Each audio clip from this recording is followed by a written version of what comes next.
Welcome everybody to our spooktacular Halloween edition of the C&J Speedway Review. My name is Chris Burns from the Loki and Jabroni Show. Generally, we live stream to you every Tuesday night, but this week we're doing it on Wednesday. Why? So we can do this. And across the screen from me, in not far from spooky Salem, Massachusetts, it's Corey Huffnagel. Corey, how you doing today? I am doing pretty well, and as you can tell, Salem is going to be really packed tonight on Halloween, and not only that, it's basically the Halloween capital of the world, and all I can just say is what a wild race this weekend in Martinsville. Not only Saturday, but Sunday was just, I'd probably say, one of the best races of the year, and if I would have had to put it like anywhere like on the list, it'd definitely be on the top 5 for sure. Oh, it was scary to see, again, whoo, spooky, but it was scary to see how many guys were just racing in Martinsville as if it were Bristol. Yeah. High speed. They were killing each other in the corners. I've never seen so much bumping and rubbing and just out and out guys taking other guys out as I did this weekend. Sunday being no exception. I was amazed and at times disturbed by the number of guys just who would knock their grandmother out of the way to win this race. I mean, if you look at it, I'd probably say Sunday, there was 2 things that pretty much came out of it. One was pretty much the craziest race of the year. 2, it was kind of like, going to your local short track race on a Friday night and seeing guys just beating the hell out of each other and, beating fenders and bumping people out of the way. But the best part, and my third favorite part about this, was lights. And as you not know, or if anybody doesn't know, was Martinsville installed LED lights back a couple months ago, and they had a first late model race back in September. And Sunday, we just saw the first ever night race at Martinsville. And if you think about it, I would probably say NASCAR and Martinsville are kind of hinting that, we might see, night races for the truck race and for the Cup guys next year on the schedule. And honestly, between the day race and the night race, I think the night race was a hell of a lot better. And I think it makes it a lot more exciting. And it just makes it more competitive because everybody's just beating fenders and bumping people out of the way. And that's what I just love about, short track racing, Oh, short track racing to me is the pinnacle. If they could run Bristol 10 times going down the stretch to finish the season, I'd be happy. But again, you got to have Homestead. You got to have that one track that no one really has the advantage on. One of the things Right. People may not know, it was 2 or 3 years ago. I want to say 2014, when Jeff Gordon won the Martinsville race. They were trying to get that race finished because, as you said, there were no lights. Right. Victory Lane celebration, if it weren't for the Klieg lights from NBC, the TV, yep, you've seen anything in Victory Lane.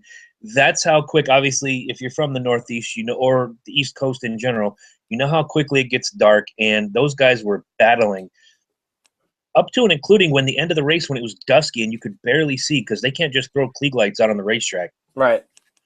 But now, with the installation of lights at Martinsville Speedway, it did give it a little bit of a different element, and it did look awesome. Looked awesome on television. I don't know anybody who went to the race live. If any of you went to see it live, please drop us a line. Let us know what you thought. But before we begin, this crazy, I've never in all these years seen such a crazy Martinsville weekend. But if you're looking to have a great weekend coming up, say in December when the new Star Wars movie hits, I want you guys to go to www.lokiandjabroni.com. Click on the top banner. That's our Fandango affiliate link.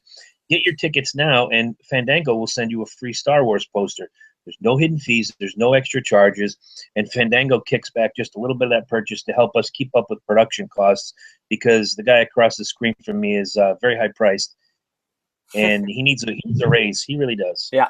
I would say so for sure. I've been doing a lot of research and a lot of facts throughout the whole 2017 season, and just looking at the statistics, it's been, it just kind of amazes me, where everybody is this whole season, and I can pretty much point out a number of drivers, who've done pretty well this season, but that's pretty much for another episode and so forth. And that's all right. You are the stat guy. I'm the fire in the I don't know what you'd call it. I'm the angry old man, I guess. So, tickets through Fandango yet?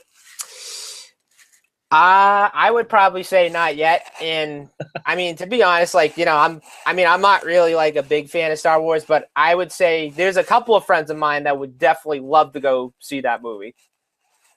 All right, well, you know where to send them. So as we start, the first surprise of the weekend, the Camping World Truck Series at Martinsville. I know as my lock, I had Christopher Bell. As my sleeper, I had Austin Cindric. I don't see either of them in the top five. I see Bell in eighth. I see Cindric in 10th. Noah Gragson takes his first ever checkered flag in the Truck Series. You watched the race. Tell us what you saw. I would probably say Saturday, was a really good race. I was happy to see Noah Gragson get his first career win in the Camping World Truck Series. And from the looks of it, it kind of looked like it was going to be either a Johnny Sauter or a Matt Crafton type of race. Because if you looked at it, Crafton pretty much led 3 times on the race on Saturday. And, Johnny Sauter, he pretty much won the second stage, and he led a few laps coming into Saturday's race. And if you look at the results, John Hunter Nemechek, he fell out of the race early after he had a crash. I think it was like 30 laps in. So now he's pretty much on the cutoff line in the 8th spot. But I talk about Gragson. I mean, if you look at his results this year, he's basically finished in the top 10. Like, I would probably say 12 out of the 20 races of the season. And if you look at his only worst finish, it was pretty much 28th at Kansas. But other than that, like, this team has been consistent this whole season. And if you think about it, they could have won 3 races this season. Canada, they had a really good truck. They finished second. I don't know where they would be, like, if the whole Kaz Grala and Cindric thing would have went on. New Hampshire, he started on the pole. He was dominant in the early stage of the race, and then he got caught up in a crash, like, in the middle part. And then, of course, Martinsville. The one thing that kind of surprised me was on the restart with 10 laps to go. And I'd probably say, like, last week's episode when I said, like, when you think about the restarts, like, you have to, like, get that bottom really quick because otherwise, you're going to be stuck on the high side. But from what I saw with 10 laps to go, Gragson had a huge run on the high side. And then by the time he got out of turn 3, he cleared back Crafton coming to the start-finish line. And I thought to myself, this is weird. Nobody ever passes anybody on the high side of Martinsville and clears them. I mean, that was like literally impossible, but that was kind of a gutsy move for the 18 team.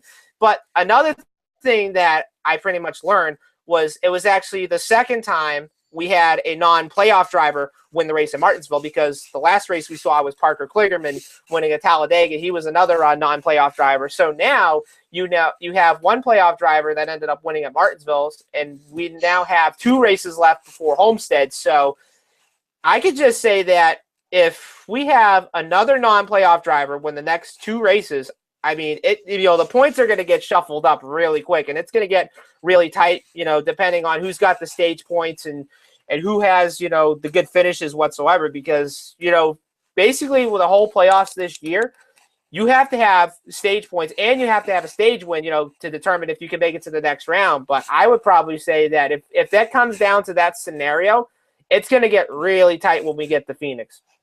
Oh, without question. Now, I'm looking at the schedule for all 3 series. It looks to me like we are going to finish out the season with all 3 series running each of the next 3 weekends, as it should be. It's going to be a fantastic go-round. Going back to Martinsville, yeah, it hasn't been too many times I've seen anybody go to the high side, unless you're playing a video game, right, to make a pass at Martinsville. But I was noticing it a lot more in the truck race this weekend. Like you said, with 10 laps to go, but there were guys who were really strong on the high side, but just couldn't get it together. You always see when they dip down low and that train comes through, if you're hung out, you're losing 3-4 spots. Exactly. These guys were hanging on. I don't know if it's a new tire compound. I don't know if they've repaved the track at all, but there certainly was a high, tight groove going into both corners at Martinsville, where they were able to carry a lot of speed coming out. And I didn't notice it as much during the Cup race, but I noticed it, like you said, more in the truck race. Yeah. I don't know what that speaks to, but if that's going to open up 2 new racing lines for all 3 series going forward at Martinsville, we are going to see even better racing going forward than we did this weekend. I did hear that I guess NASCAR said they did bring a new tire to Martinsville this weekend, and I think that was probably the purpose of, seeing exciting racing. And then not only that, like, we had like the PJ1 substance on the high side, to make the track a lot more better, to make that high side, work, for all the guys to take the 3 lanes whatsoever. But I'd probably say, like, if Goodyear can come up with a really good tire and, and we could have exciting racing, I mean, that would be really good for the fans. I can't disagree with you. Let's just real quick run down the top 10 from the Texas Roadhouse 200. Yep. Like we said, Noah Gragson finished first, Matt Crafton finished second, Johnny Sauter third, Harrison Burton fourth, Todd Gilliland fifth, Stuart Friesen sixth, Kaz Gralla seventh, Christopher Bell eighth, Ben Rhodes ninth, and Austin Cindric finished in 10th. Let's go down and find some of our usual suspects like Ryan Truex in 13th, Chase Briscoe 19th. Yep. A lot of Jeb Burton, was nice to see him do well this weekend until late in the stages. Finished 26th. John Hunter Nemechek in 30th and Greg Alding in 31st. Not good days for those guys. Not good days at all. And, and I actually have to give credit to Matt Crafton finishing second on Saturday at Martinsville. And this is probably one of his best finishes this season, because if you look at his playoff results, I mean, you think about it, he finished 6th at New Hampshire, 7th at Las Vegas, and 9th in Talladega. So he's had some really good runs the last few weeks. And now we're coming up the tracks where, Crafton's really good at. For instance, Texas, he's a 2-time winner. Phoenix, he runs pretty good there. And Homestead, I think he won one race back in 2015. So I would probably say that, it wouldn't surprise me if the 88 team makes it to the championship 4, because they went there last year. They lost the title by about 3 points to Johnny Sauter. And I really think that, this is probably Crafton's best shot at winning the championship, depending on what the other 2 guys do in this playoffs. And I would probably say that, if it comes down between Crafton, Sauter, and Rhodes and Bell in the championship 4, I mean, it's going to be tough to choose by. I mean, I think the Toyotas are going to be really strong, but I just think nobody can't beat Christopher Bell, and I don't think anybody can beat Crafton's teammate Ben Rhodes, because if you go to Texas in Homestead, the last time the trucks, they were on the 1.5 miles was when, Rhodes won at Las Vegas. So he could be a really good sleeper, when it comes to the next 2 races. And I look at the 27 team, they're going to be a one to watch, and I wouldn't be too surprised either if they make it to the championship 4.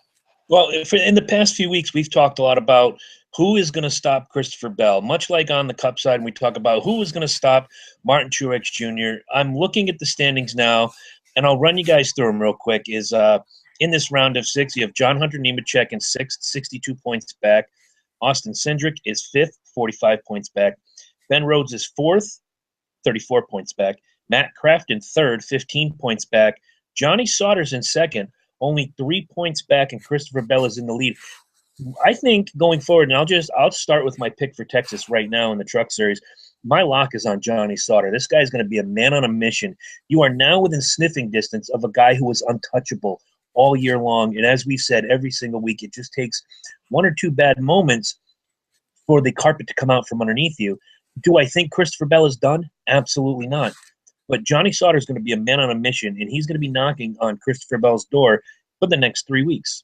I totally agree. And, if you think about Johnny Sauter, like, he's been really good on the 1.5 miles. And if you think about it, the last time he went on the 1.5 miles was at Chicago. And it wouldn't really surprise me if the 21 team ends up winning on Friday night, because if you look at it, Sauter's been really dominant when it comes to Texas. And, of course, there was one time where he could have won, but he ended up getting black flagged because he passed the leader or whatever happened or so forth. But, yeah, I mean, it wouldn't really surprise me if Sauter, could be one of those teams that could stop the 14. But other than that, I look at guys like the 88 of Crafton and the 27 of Ben Rhodes. I mean, let's face it, the Toyotas are going to be, the strong suit, and, and you're basically going to have the only Chevrolet with Johnny Sauter that, can possibly stop Bell. But I'd probably say when it comes to Homestead, it's going to be very interesting to see, who ends up winning the championship. And I really think it's going to be a dogfight coming down to the finish, because if you think about it, the Truck Series always comes down to the last race of the season. And I mean, we've seen some really good moments where,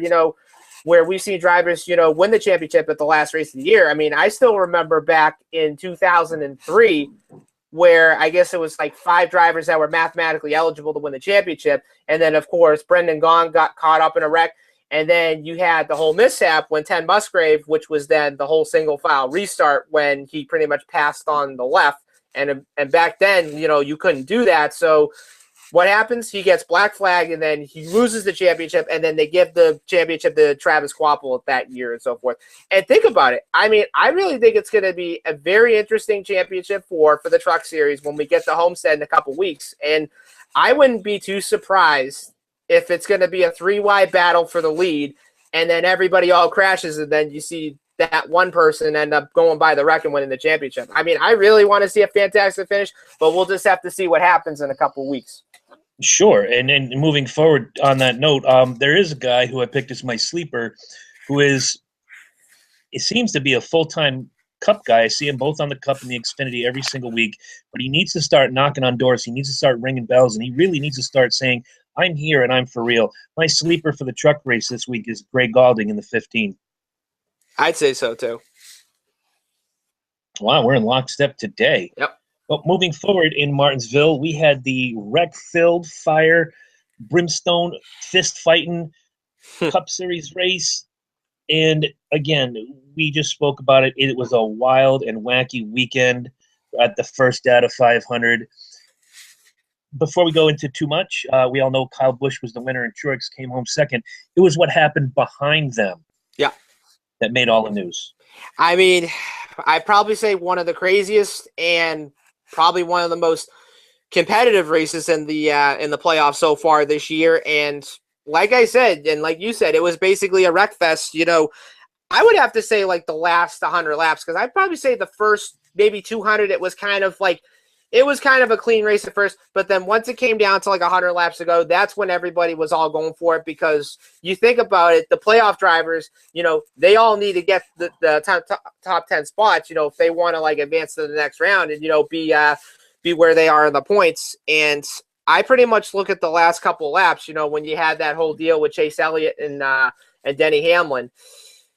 I mean, I'm gonna voice my opinion on this. I mean, you know, here's a kid. He was literally like 4 laps away from winning the race. I mean, think about it. This kid has not won in the Monster Energy Cup Series the last 2 years. And I was like literally like pulling for him. I mean, to be honest, like I was literally pulling for the 24 team. I was hoping that they were going to take home the win. Just what happened with 5 laps to go. You know, Hamlin was right on his back bumper. Then next thing you know, pushes him going into turn 3 and just dumps him. I mean, that's going to be my opinion on that. I don't think he moved him out of the way. I don't think he did the bump and run or anything. No, he basically just bumped him right out of the way, just dumped him, you know, because he said, you know, I'm here, you know, I really want to get that win so I can advance to Homestead. And this is what, you know, this is what it's going to be, you know, the next 2 weeks is everybody's going to be beating the hell out of the back bumper of everybody. And they're all going to be like, listen, like, you know, there's going to be 4 spots to fill at Homestead, and everybody's going to want to get those spots, you know, whether if you win or if you advance based on points whatsoever. But I really think with Denny Hamlin, like, you know, I mean, given the fact that, you know, I really think he's got a lot of talent and he's won a couple races in his career, I just think he did a really bad move on Sunday. And the fact that, you know, he got booed at his home state and his home track, that was literally embarrassing. And then to top this off, a race fan ended up, you know, trying to fight him, like, you know, right at the end. And I thought, you know, there's something that you don't see like after the race, but, you know, things got very interesting, I'd probably say, after the race happened on Sunday night. I have not seen in, wow, it's got to be years. I could point back to maybe the 96 race at Darlington where I would watch fans fight each other in the parking lot because Senior dumped Rusty or Rusty dumped Waltrip or this one hit Harry Gant or whomever. But I've seen that. We've all seen it. You go to a football game, a baseball game, whatever. You see fans throwing fists. Never have I seen a fan go after a contracted NASCAR driver on any level, on any series. This was, and I don't know who this guy is. Obviously, they say he was a Chase Elliott fan. I didn't see him wearing any particular gear, but he obviously came after Hamlin for a reason. So maybe he was upset, maybe not. But here's the thing that I want to bring up to you when something like that happens, and we'll go into Hamlin's apology in a minute. Yeah. Hamlin dumps Chase Elliott to try to win the race. Hamlin finishes 7th. Okay, not bad. You came home in the top 10. It's usually what guys want. Elliott was bumped back to 27th. So he lost 26 spots and a chance for the win. So do I think it was dirty pool on Hamlin's part? Yes, I do. But I also think it's a vet and a rookie, and they're going at it. One knows a little bit more about the ins and the outs of that particular car than the other one. Not giving a pass to Denny Hamlin by any means, but I will say that, he came out and he said, look, what I did was wrong, and I apologize. He did the whole thing was, I think you shared it on the C&J Speedway Review homepage. Yeah. I thought it was big on him to do that. I mean, if you look at it, now that we're in the round of 8, I mean, I would probably say that now the playoff field, it's going to be a lot more tighter than what it was the last 2 rounds.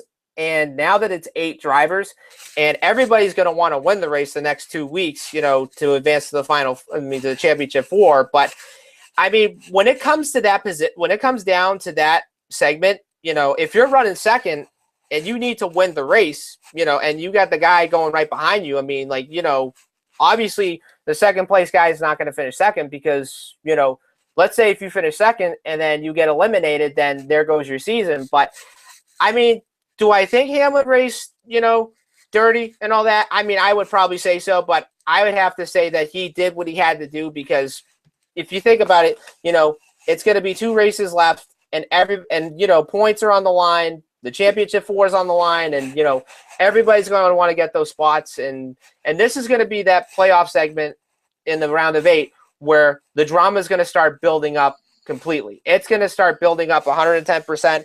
And I really think, it's going to be very interesting these next 2 races, what everybody's going to do between 8th and the cutoff line.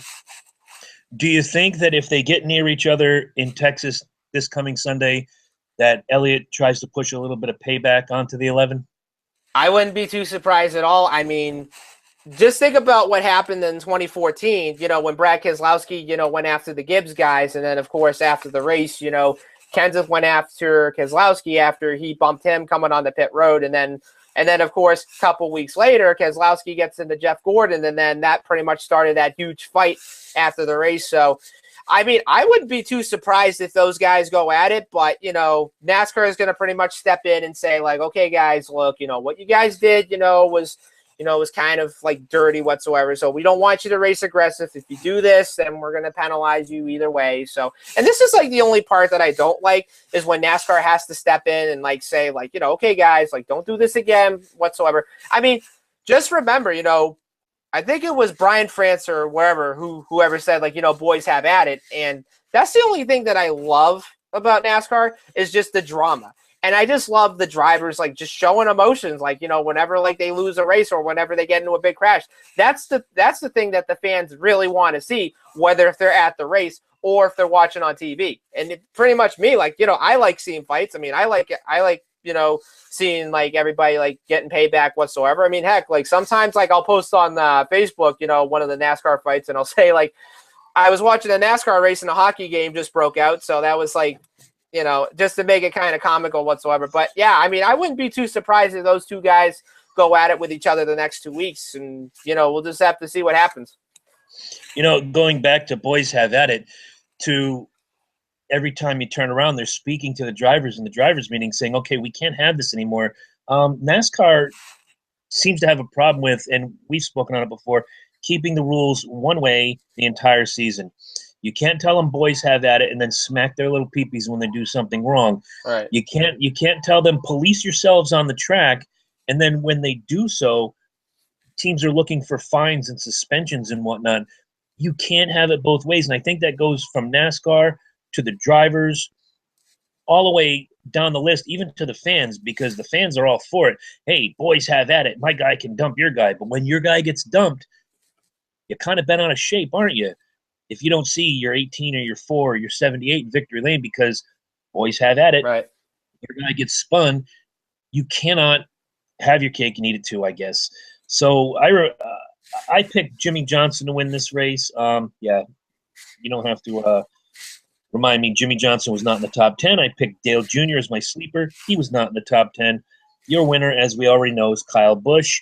Truex second, Clint Boyer third, Brad Keselowski fourth. It's the first time I ever saw Kevin Harvick finish crossing the finish line sideways in 5th. We'll get to him in a minute.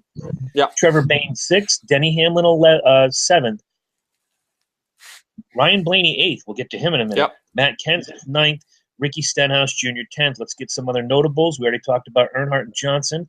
As we go down the list, no surprise, Danica Patrick was nowhere even near the top 15. Kurt Busch 22nd, Joey Logano 24th, and another bad week for our man Kyle Larson, coming home in 37th place. Yeah.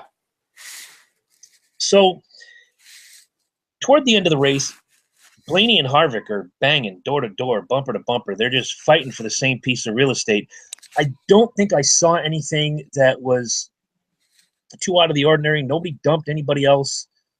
And I believe it was right around turn number 4 when they both went sideways. Did I see that right? I would say so. I mean, I think what happened was I believe the 11 got into the 21, and then I believe somebody got into the 4. I couldn't really tell, like, who caught up where, because it was kind of, like, a little bit hard to see, like, you know, when the race was over. But, yeah, I mean, you go back to the Harvick and Blaney scenario. You know, those two guys, you know, they were beating each other a couple of laps, and, you know, and I guess Harvick said in his interview, he said, like, you know, he wouldn't let me go, like, the last couple of laps. So I had to, like, push him out of the way, and the next thing you know, he was starting to beat my quarter panel. And then as a result, you know, after the race, they were talking, you know, they said, you know, hey, dude, I didn't like what you just did, whatever. Then the interesting part about this was, as, you know, Harvick was walking away, I believe I saw Blaney give either a jab or a kind of a punch to, like, Harvick's back, whatever. Like a shove. It looked like a shove to me. I would say so. And then once Harvick turned around, you know, I guess one of Blaney's crew kind of looked at him and say, like, you know, we're standing for our guy, whatever, blah, and so forth. But I mean, I look at Kevin Harvick. I mean, yeah, you do not want to mess with him, because I've seen him the last couple of years, like, you know, go after a couple of drivers. I mean, heck, 2002. I don't know if you remember this, but he leaped over somebody's car, you know, to go Ricky after. Rudd. Well, no, actually, 2002 with the Xfinity race at Bristol when he went after Greg Biffle. Oh, yes, I remember the Biffle fight. Absolutely. Yeah. The Ricky Rudd one, that was a year later, back in 2003. But yeah, I mean, you know, if you want to pick a fight on Kevin Harvick, I mean, I just say, like, good luck, but, you know, you do not want to mess with him, because, you know, when he gets mad, yeah, that's the only part where, you know, you're going to regret it. Well, he's also not only his Kevin Harvick management team not only sponsors Misha Tate in the UFC, but he trains in the offseason with UFC guys for cardio, for stamina. So, yeah, probably not the best idea ever to mess with the 4, at least not the man driving the 4. Right. I didn't see anything out of the ordinary. I did hear the post-race comments, and I don't know if I said it in the live feed, but Kevin Harvick has to remember that he was once in Ryan Blaney's position, and, you know, nobody's going to give you anything. You want to make that pass? Find a way to make that pass. That having been said, Ryan Blaney does not know what it's like to be the veteran and to be fighting for that piece of real estate and know that, you know, I do deserve a little bit of respect. Am I saying Ryan Blaney should just move over? I used to hear Jeff Gordon say stuff like that over the scanner. Does he know who's in the 24 car? Yeah, and he's trying to beat you, because that's the name of the game. Racing is, you get out there, you drive fast, you get there first. That's the name of the game. So for Ryan Blaney, you know, you just got a taste of what it's like to be a real, honest-to-goodness, high, top-level championship contender. And you're going to have to go through stuff like this. If someone's banging on your bumper, guess what? Bang them back, which is exactly what they did. My problem this week lies more with Kevin Harvick. And you see I'm sporting the gear. Mm-hmm. You can't make comments like that and have people take you seriously. He wouldn't let me by. This isn't, you know, walking to class. This isn't somebody standing in your way when you're trying to get to the front of the line at McDonald's. This is NASCAR, Monster Cup Energy Series. This is the championship rounds. Somebody's going to win and somebody's going to lose. And if this is your week not to win, so be it. But if you look at how that ended up, Kevin doesn't have a lot to complain about. He wasn't up front. He was in the top 5-ish at the time. He finished 5th. Blaney finished 8th. Neither one of them have a lot to complain about. But they do have something to complain about to each other. It looked like they took care of their business. Yeah, there wasn't going to be a fight at the end of that. No. Absolutely not. No. But I give Blaney a lot of credit for standing up for himself. His dad, Dave Blaney, wasn't exactly the greatest race car driver of all time, nor was he the toughest guy on the track, on or off car. So congratulations to Ryan Blaney for seriously keeping your foot on the floor and letting some of these veterans know you're not going to scare me. I totally agree, and I also say congrats to the 21 as well. And I also wish him the best of luck in the next two races. And it wouldn't really surprise me if he makes it to the championship 4, but I would say that if Blaney is going to make the championship 4 this year, things have to go his way, and it also depends on what everyone else does between the cutoff line and pretty much in the top 4. But other than that, good run for Blaney. Finished in the top 10. Yeah, it's a good start, but I really want to see more out of this kid. And if he can pull off some really good runs in the next 2 weeks, I'm going to be surprised. All right. Well, it's the time you wait for every single week. We're going to run down the Championship 8, which we are 2 weeks away from having our Championship 4. Chase Elliott is in 8th, 90 points back. Denny Hamlin in 7th, 72 points back. Ryan Blaney 6th, 70 points back. Jimmy Johnson is 5th, 67 points back. Kevin Harvick 4th, 64 points back. Brad Keselowski 3rd, 38 points back. Kyle Busch punches his ticket to the Final Four with a win this week, 17 points back. And your leader is still MTJ, Martin Truex Jr. Have the standings taken too much of a crazy turn, do you think, or are we right where we should be right now?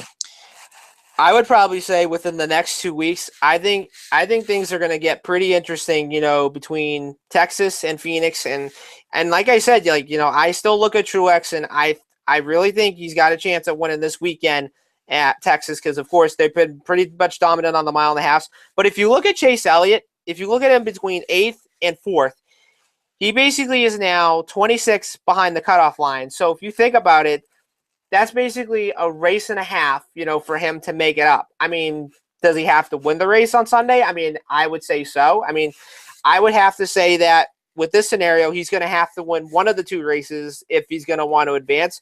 But let's say, if he finishes in the top 5 the next 2 races and then everyone else has a problem, I mean, he could point his way in depending on whether he gets the tiebreaker or if he has the stage points and whatever. And this is the only thing that I kind of get confused about is that, let's say when it comes down to the last race in one of the championship rounds or whatever it is, the crew chief will say okay, if we pass this guy, then, it'll be tied. If we pass another guy, then it's basically 1 point. But if we're behind him, then we're down by 1 point. And it's pretty much, kind of like doing the math and whatever it is. You got to pass this guy to get a point, and then, and then pass the other guy, get 2 points whatsoever. But I mean, I'm looking at the Championship 8, and there's some notables who I could see on here, and if you go to Texas this weekend, one other guy that I'm probably gonna have to keep my eye on is definitely Jimmy Johnson. And if you remember, he won the race back in the spring. I mean, this could be a good opportunity for him, to win on Sunday as well, to punch his ticket.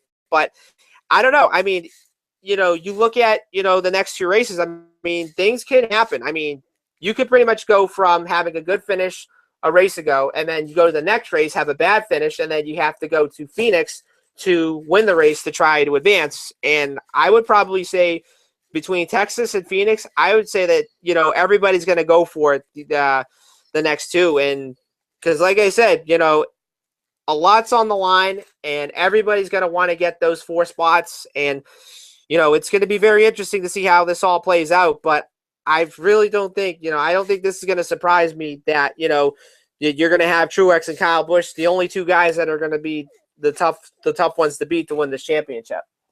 Exactly. And I think going into Texas, and before we get into breaking down the 3 series going into Texas, there are 3 guys I'm looking at in Texas and Phoenix where it's basically even money. Any one of these 3 guys can walk away with the win and upset the apple cart in that Final Four, and that's Kevin Harvick, Jimmy Johnson, Denny Hamlin. Chase Elliott, Ryan Blaney. Yes, Blaney has a victory under his belt. Chase Elliott, he's always up front. He's always battling. Right now, it looks to me like Brad Keselowski is the lame duck. Even though Brad Keselowski is really good on the mile and a halves, I don't see – these are the three guys, Hamlin, Johnson, Harvick, that are really going to push forward and make Texas a little more interesting. Do I think any of those three are going to win at Texas? No, and you'll find out coming up soon. But if it's not going to be my pick this weekend to win that race, one of those three guys is going to be in victory lane punching their ticket to Homestead Miami Speedway. I definitely agree on that one. And, I look at Keselowski. He did have a good finish at Martinsville this weekend, but he's going to be another one that I do want to see more out of him. And I also predict that he's definitely going to be in the Final Four, out of all the Penske teams so far this season. But I don't know. If you look at it, I could probably see two Toyotas, one Ford and one Chevy in the championship four. But let's face it, a lot can change these next two races, and it's going to be very interesting to see between the championship four and the cutoff line, who makes a move and who's pretty much out. Yep. And with that, we are going to do this. I've been sipping on Pepsi all night long, but now we are here for the main event, so let us do this. Here's one for you guys. All right. All three series are at Texas. We start with the truck race. I gave my picks. Why don't you go ahead and tell us your lock and your sleeper for the truck race at Texas? So this one was kind of a little bit tough deciding to choose, but I would probably say my lock this weekend definitely is going to be Christopher Bell because, number one, he won the June race back there in June, and there's a possibility that he could sweep both races in Texas and lock himself into the championship four. But if you look at the four team this year, they've been so dominant when it comes to the mile and a half. They've won Atlanta, they won Kentucky, they won Texas, they won Pocono, and then they won all these other tracks in between. But I really think this is basically going to be a Kyle Busch Motorsports type of race, with the 4 team basically out in front. My sleeper definitely is going to be Chase Briscoe. If you also remember the June race, he finished second right behind the 4 team, and he's another one that's pretty good on the mile and a halves. In fact, the last time Briscoe was on the mile and a half was when he finished second at Chicago. So I really think this is going to be one team who I'll probably be keeping my eye on these next few races before BKR secedes their team next year. And I don't know where Briscoe is going to go, but I really think he'll probably be picked up by some big team in Xfinity or in the Cup Series, next year. I don't know where he's going to go, but it'll be very interesting to see. And it's going to be a longer race than they're used to. 350 miles, 147 laps. I see this as a bit of a plus, like we talked about earlier with Johnny Sauter, man on a mission. He's a vet, and he knows how to get around these tracks. And again, he's hungry. He knows that those 3 points are all it takes is to move him up and be the guy to beat. Once again, Bell hasn't been having the greatest run, but he's still the guy to beat. Yeah. So that's the Jag Metals 350 driving Hurricane Harvey relief. Good on the truck series to do something good for the hurricane victims. Yeah. Then we go to November 4th, the O'Reilly Auto Parts 300 for the Xfinity Series at Texas Motor Speedway. Who do you see as your lock and your sleeper? So my lock this weekend, I would say it's not going to be an Xfinity regular this time. But my lock this weekend is definitely going to be Eric Jones. And if you go back to the Kansas race, dominant car, led 100-something laps, could have won the race, but he ended up getting passed by his teammate, Christopher Bell, which obviously, of course, kind of stopped right in front of him, and the rest was kind of history and so forth. My sleeper definitely would have to be the one of Elliott Sadler. Now, if he's going to want to go to the championship four on the Xfinity side, this team has to run better. Winning a race, yeah. They've been winless this season, especially in the playoffs. I wouldn't be surprised if this team wins a race. But if they don't win the next 2 races, they're going to have to win the race to win the championship at Homestead. But, yeah, I would have to say the one team, definitely could use a good run on Saturday. Well, for me, I kind of went another route talking about coming out of the Truck Series conversation. Now we're at the Xfinity Series. If you want to shake things up and put yourself in a position to be in that Final Four, Go out and win the race. Go from 8th to 1st or 8th to punch ticket. And for me, Cole Custer is going to be my lock. Once again, coming down to the wire here, you're going to see a lot of the guys that are 4 and below in the Cup Series and in the Xfinity Series trying to push their way up, stick their nose through that door and let you know I'm still here and I want this more than you want it. So for me, that's Cole Custer. One driver I've seen coming up, and you don't hear a lot about him lately. His name came up quite a bit in the early part of the season. My sleeper pick is Dylan Lupton. Okay. Just because he's been – last few times I've actually sat and watched the entire Xfinity race, he's always competitive, and it's not something that usually happens from Dylan Lupton, unfortunately. He needs to get a bit of a better killer instinct. He needs to get a bit better at controlling himself and that car. So that's going to be my sleeper pick. This might be a coming out party for Dylan Lupton. Absolutely. And now the main event, if I can get my phone to cooperate. Stop it, cat. Oh, these cats. The AAA 500 at Texas. Suspects, and it's time to find out who is the lock and who is the sleeper coming from you.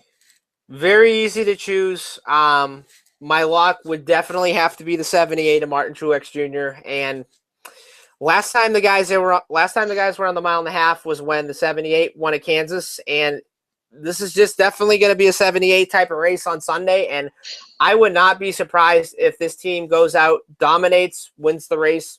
I mean, because let's face it, I mean, this is pretty much the next team who I see punches their ticket to the championship for. And I really think that, this is pretty much his season, depending on what goes on the next few races. Now, my sleeper definitely would have to be the 21 of Ryan Blaney. Because if you go back to the spring race, I think he started on the pole or either second or wherever it was. I believe he led 152 or 148 laps, won the first 2 stages, could have had a shot to win the race, and then he had problems on pit road or something whatsoever. He finished that in the top 20. But this is going to be a team who I think is going to be the one to watch the next 2 races. And quite frankly, like if Blaney wants to go to the championship for, things have to go his way, and it depends on what the other drivers do between the cutoff line and the guys that are below the cutoff. So it should be very interesting on Sunday. Well, I'm taking a page out of your book. I'm going to pick one lock, but I'm going to pick 2 sleepers. Okay. My lock is the same as yours. It's Martin Truex Jr. I think back to that Kansas race, and if you remember, he had a tire issue. He had a penalty. Yeah. He had all sorts of things working against him, and all he did was keep pushing all the way to the front and won that race. So you're right. It's hard to pick against Martin Truex on a mile and a half in a situation like this, and it really is it's his championship to lose. When they go ahead to Miami, if you remember, he ran really well the last 2 years in that Miami race. So there's an opportunity there for him to not only learn from his mistakes in past years, but this year to use that as his, motivational fuel, if you will, to get himself up there, keep himself up there, and do like the last couple champions have, Harvick, Busch, Johnson. Win the race, win the championship. But this week, definitely Martin Truex Jr. Now I'm going to take 2 sleepers. I told you all for the rest of the season, I would take Dale Earnhardt Jr. as my sleeper. If you get in my shot one more time, breaking kneecaps. Kids. Yeah. Killing them. All right, but that's Jason. Welcome. He's now in the NASCAR world with us. Right. My second sleeper is, and we just got through talking about it with the Xfinity Series, you want to make a name and you want to go from worst to first and seriously punch your ticket and be the biggest sleeper of all time going forward. My second sleeper is going to be Chase Elliott. The kid's got to break through at some point, and Texas might just be the track for him to do it at. I definitely agree, too. And don't forget this. Texas was also the spot where he got his first career Xfinity Series win, which was then nationwide. So, yeah, I mean, I wouldn't be surprised if the 24 gets off to a strong start in this race on Sunday. But, yeah, like I said, he's 90 points right now behind the leader. But not only that, he's 26 behind the cutoff. So this is definitely going to be the race where, the 2014 needs to rebound. And if they have another bad race on Sunday, they're basically going to be a must-win, going to Phoenix next weekend. Sure thing. And there's a lot of great storylines coming into this weekend. again, the problems between the 11 and the 24, the problems between the 4 and the 21. About the only person, strangely enough, who didn't have problems with somebody else this weekend was Kyle Busch, which I say that, and I'm kind of cringing because Kyle Busch is usually running into everybody and pissing everybody off. Yeah. But again, another situation of right place, right time. Kyle Busch was good. He wasn't great in that race. And once all the hullabaloo started, he was already up front. He was in the catbird seat. There was nowhere to go. He was already at the top. Might as well just do what I can to stay here. Right. So kudos to him being the big winner this weekend. As much as I dislike seeing his picture at the top of our page, you got to give it to him. The guy knows how to win. He's a former champion. He's going to be a presence on this series for years to come, much like Jimmy Johnson. Jimmy Johnson, who had a not bad race this weekend. I really think what we said last week, I do think Jimmy Johnson might be just past the plateau and might be starting the downward spiral. But I guess the rest of this season and next season will bear that out. I would say so, too. I mean, I look at Jimmy Johnson. I mean, I would say he has a 50% chance of going to the championship 4, depending on what the other guys do in the round of 8. But like I said, I mean, if he goes to the championship 4, great. But I just don't think he can beat the 2 Toyotas. And those are going to be the 2 strong suits, when we go to Homestead in a couple of weeks. And as I look at these top 4, again, as much as I thought the 11 was going to be up there, I think the top 4 you see now are the top 4 you're going to see in Miami: Truex, Busch, Keselowski, Harvick. I know Jimmy Johnson's only 3 points behind Harvick, and then it starts to drop off pretty dramatically. These are the tracks coming up that are catered to Truex, Busch, Keselowski, Harvick. Especially going to years past in championship races with Harvick, with Busch, Truex just owning everything that's a mile and a half or more. I don't think Jimmy Johnson can beat those guys.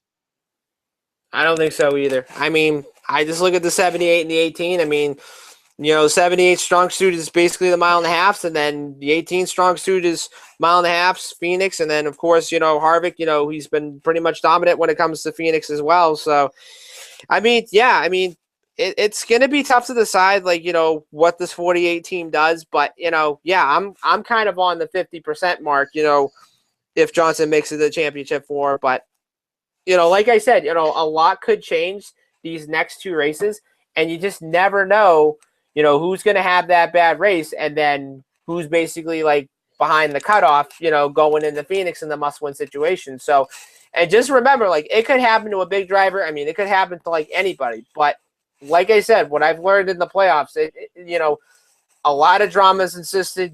It's exciting. It's competitive. But most of all, everybody's out there to win, to advance. That's the name of the game. And pretty much in 2017, not only you have to win, but now you have to collect stage points and you have to have stage wins because, with stage wins and points, those are going to determine if you make it to the next round. Yep. And I know maybe I'm asking this question too early because we haven't finished the season. What does Ford and Chevy have to do to catch up to Toyota in 2018? So I know Chevrolet is going to come out with their new body panel in 2018 with the Camaro. So this is kind of the one thing I've been kind of hinting on. So if you remember, Toyota introduced their new body panel. Look at what they did in 2017. They've been pretty dominant with Furniture Row and Joe Gibbs and so forth. Now, if you go to Chevrolet, they're basically going to dominate next year, mostly like Hendrick and Childress and any of the top Chevrolet teams. Those are going to be the ones to watch, in 2018. And then, of course, I heard Ford is not going to introduce their model until 2019. So what does that have to prove? So once Ford introduces their model in 2019, boom, they're going to be competitive. And now the Chevrolets and the Toyotas are all going to catch up. So think about it this way. So this year, it's mostly been Toyota, not only with Furniture Row, but Joe Gibbs. And, while Truex and Kyle Busch and those guys have been winning the races, everybody, from Chevrolet to Ford is all trying to catch up. Now you go to next year, once the Chevrolets start to dominate, the the Toyotas, I would say they're going to be probably a close second in my book. But, they're also going to, like, catch up to the Chevrolets, like, what they're doing. And Ford is going to be kind of like dead third whatsoever. And then once Ford debuts their model, boom, now Ford is going to be dominant. And now the Chevrolets and the Toyotas, they're all going to catch up too. So, yeah, I mean, to be honest, like, I was actually kind of impressed that, Chevrolet released their new Camaro model. And I absolutely love it. And I'm actually interested to see, like, what Ford's going to introduce in 2019. I wouldn't be surprised if they come out with either like a Mustang or whatever model they come out with. Right. I just wanted to look it up just to see if there's the perceived dominance of the Toyota car or if there's something real behind it. And I've had a lot of discussion with people who's like, oh, Toyota's just coming in and killing everything. Real quick, if you could, get a piece of paper and a pen, and I'm just going to run down the models that have won every week, starting with Daytona 500 all the way through this past week in Martinsville. And we're going to see just how true this is. Okay? Right. Daytona was Ford. Vegas was a Toyota. Phoenix was Chevy. California was Chevy. Martinsville, Ford. Texas, Chevy. Bristol, Chevy. Richmond, Ford. Talladega. Wait. Make sure I got the right season here. 2017. Yeah, all right. Yeah, way to go. I'm seeing winners on here that had no reason to be winners. Okay, where did I leave off? Bristol was Chevy. Richmond was Ford. There we go. Talladega was Ford. Kansas, Toyota. Charlotte, Chevy. Dover, Chevy. Pocono, Ford. Michigan, Chevy. Sonoma, Ford. Daytona, Ford. Kentucky, Toyota. New Hampshire, Toyota. The Brickyard, Chevy. Pocono, Toyota. Watkins Glen, Toyota. Michigan, Chevy. Bristol, Toyota. Darlington, Toyota. Richmond, Chevy. Chicago, Toyota. New Hampshire, Toyota. Dover, Toyota. Charlotte, Toyota. Talladega, Ford. Kansas, Toyota. Martinsville, Toyota. A lot of Toyota in there, but there's a lot of Chevy in there too. Yeah. What's the final result? So I would probably say it looks like it's mostly the Toyotas that have just won, I would say maybe 20-something of the first 34, 33 races. Mm-hmm. So, and then I would probably say Chevy would probably come a close second and Ford would be third. So Ford really has the catching up to do going forward if they want to be competitive with the Furniture Row or the Joe Gibbs teams. I definitely agree, and I'd probably say the only Fords that have been pretty good this year has mostly been Stewart-Haas and Penske, and I look at them next year. I mean, I still think Penske is going to be a one to watch. Stewart-Haas definitely be a one to watch depending on what the driver lineup is going to be next season. But definitely, of course, would have to be Roush Fenway. I mean, this team has not been successful, I would say, the last maybe 10 years or so. Like, ever since they had Greg Biffle and Carl Edwards, when those guys left, it just hasn't been the same after that. But, you go to this year, of course, Stenhouse won the 2 races at Daytona and Talladega. Of course, he was lucky, but they just haven't been competitive like anywhere else, of course. But I would have to say that it'll be very interesting what Roush Fenway kind of does next season. And if the rumor mill has Matt Kenseth going to a third team, I mean, I'd be kind of surprised by that. But well, like I said, I don't know where Kenseth's going to go in 2017, so that's pretty much his decision.